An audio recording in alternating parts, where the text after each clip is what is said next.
2025-yil 26-noyabr kuni tabiiy fanlar bo'yicha G'allaorol tumani 25-maktabga kasbiy rivojlanish kuni tadbirlari o'rganish uchun tashrif buyurildi.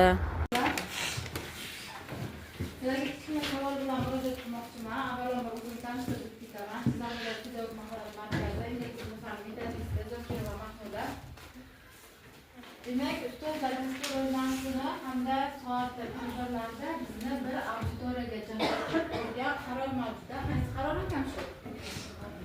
216-sonli, ya'ni undan oldin prezidentimizning qarori mavjud 231-sonli 2024-yil 216-sonli 2 avgustda qabul qilingan. Undan oldin prezident qarori bor 231-sonli. O'shani ham demak biz chiqarib papkamizga solib qo'yishimiz kerak. Va bu yil tashkil etish to'g'risidagi qarorchi u qaysi edi? Nechinchi qaror? 2025-yil 8-sentyabr qabul qilingan. Bu maktabgacha va maktab ta'lim vazirligining buyrug'i. Qaysi qaror ekan, ustozlar?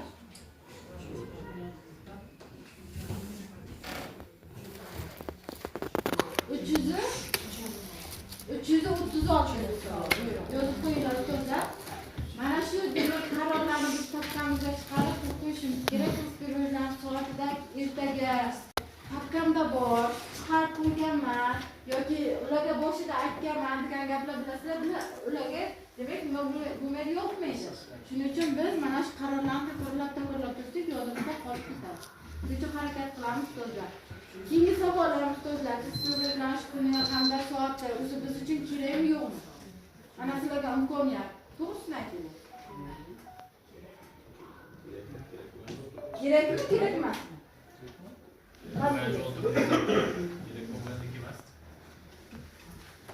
O'zingiz mana bu nechinchi dars 4 ta mavzudagi ma'lumotlar uchun kerakli ekanmi yo yo'qmi? Qaysi birini? 236. Yo darsda qo'llab bo'lmaydimi, yo faqat o'qituvchilar uchun mo'ljallangan qanaqadir kamchilik joylarni ko'rgandirsizlar? Yo hammasi sizlarga yoqib, hammasini darslarga qo'llay olasizlarmi?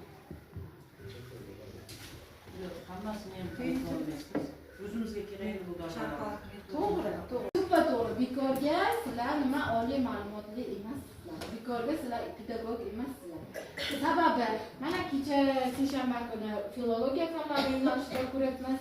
Nima kamchiligi, natijasi va ularni bilim darajasidan ko'rinib turadi.